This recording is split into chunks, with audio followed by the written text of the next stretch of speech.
Hey, what's going on, family? This is Scrapbook Boxing.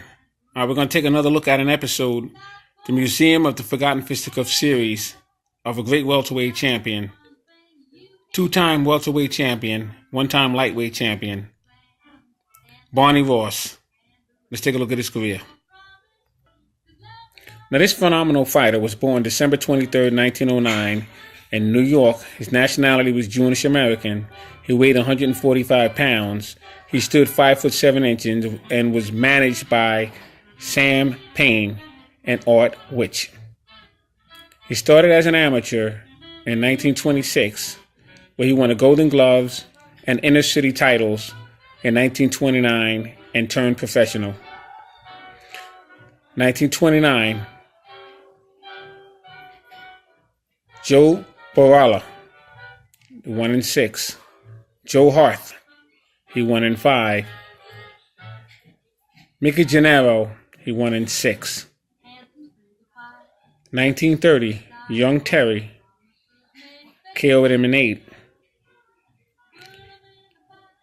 Eddie Koppel, he 1-8.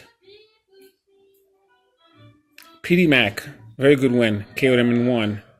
Sammy Binder KO'd him in 2, and Luis Perez KO'd him in 1.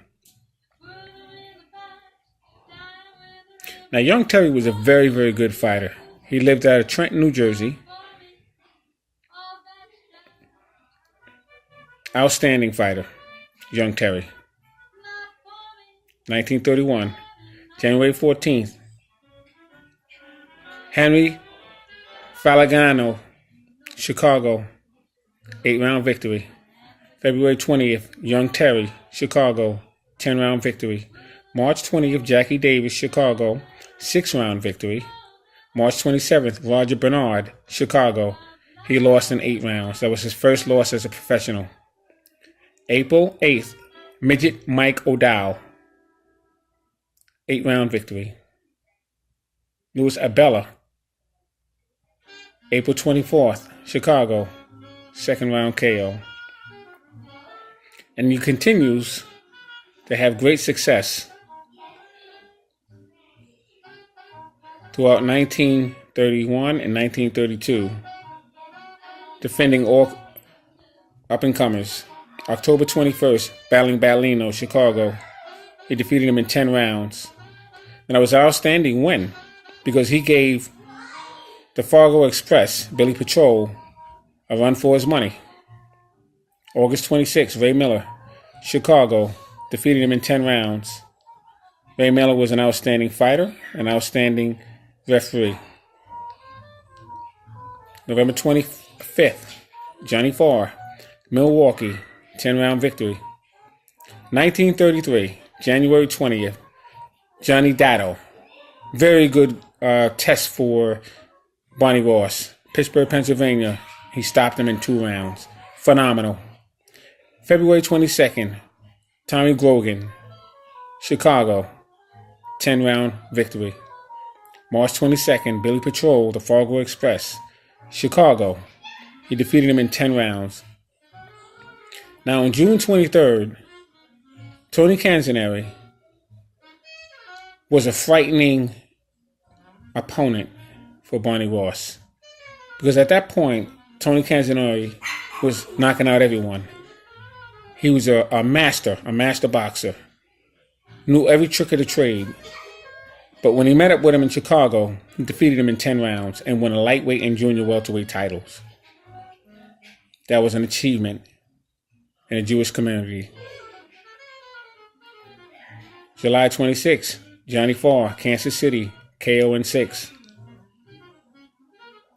September 12th, Tony Canzoneri, New York City. He won lightweight title bout, gave up a lightweight title. November 17th, Sammy Fuller, out of Chicago, 10-round victory for the junior welterweight title. 1934, January 24th, Billy Patrol, Fargo Express, New York City, 10-round victory. Now, Barney Ross is defending his title February 7th against Petey Nebo, Kansas City, and he wins in 12 rounds. March 5th, another title defense, Frankie Click, another outstanding veteran, San Francisco, 10-round draw. March 27th, Bobby Paco, outstanding fighter. Really good fighter.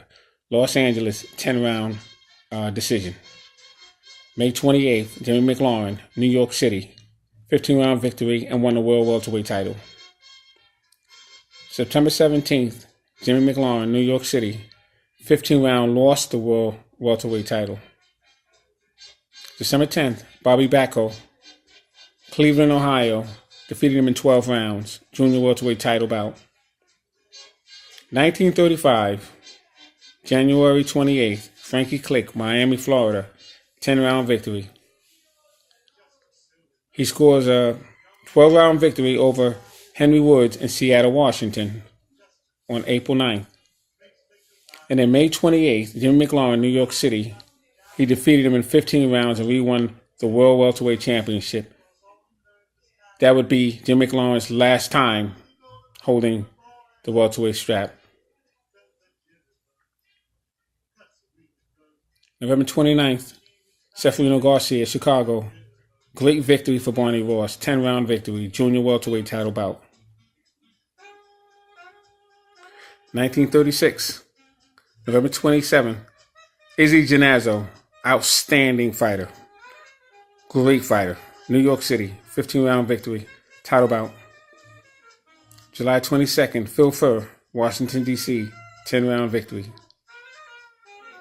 1937, September 23rd, Cefalino Garcia, New York City. Barney Ross defeats him in 15 rounds and defends his welterweight title bout. 1938, May 31st, he meets Hammer and Hank, Henry Armstrong, at the Long Island Bowl, City Bowl. No one ever defends their title there. It seems to be the jinx of all arenas. And for sure, Barney Ross lost his welterweight championship to Hammer and Henry Armstrong. 15-round loss. Now, Henry Armstrong really admired Barney Ross. He admired his courage because they wanted to stop the fight. And Barney Ross told his corner, if you stop the fight, I will never speak to you again. Although he was taking a battering, this is the kind of heart Barney Ross had. Henry Armstrong was a great admirer of that until the day he died. One of his most greatest achievements and worthy adversaries with Barney Ross. 1942, Barney Ross joined the U.S. Marines. His total bouts is 82, and he KO'd 24. One on a decision, 50. One on a foul, 0.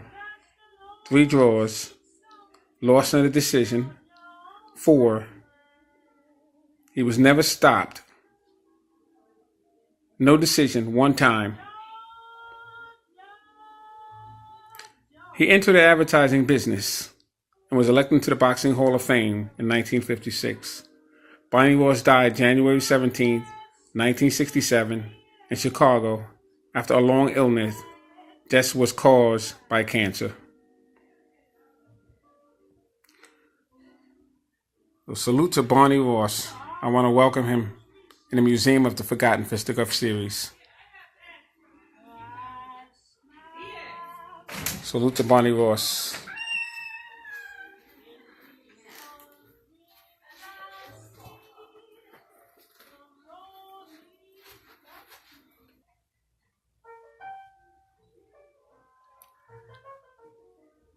Barney Ross, first holder of the lightweight and welterweight championships.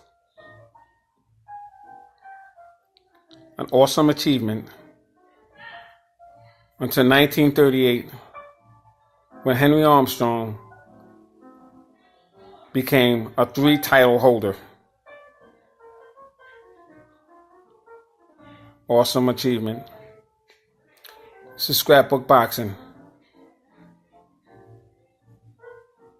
Museum of the Forgotten Fisticuffs series. Salute to Barney Ross.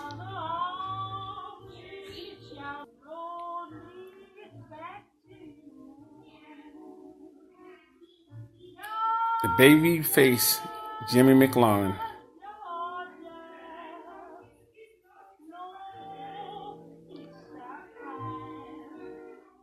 Barney Ross's rival.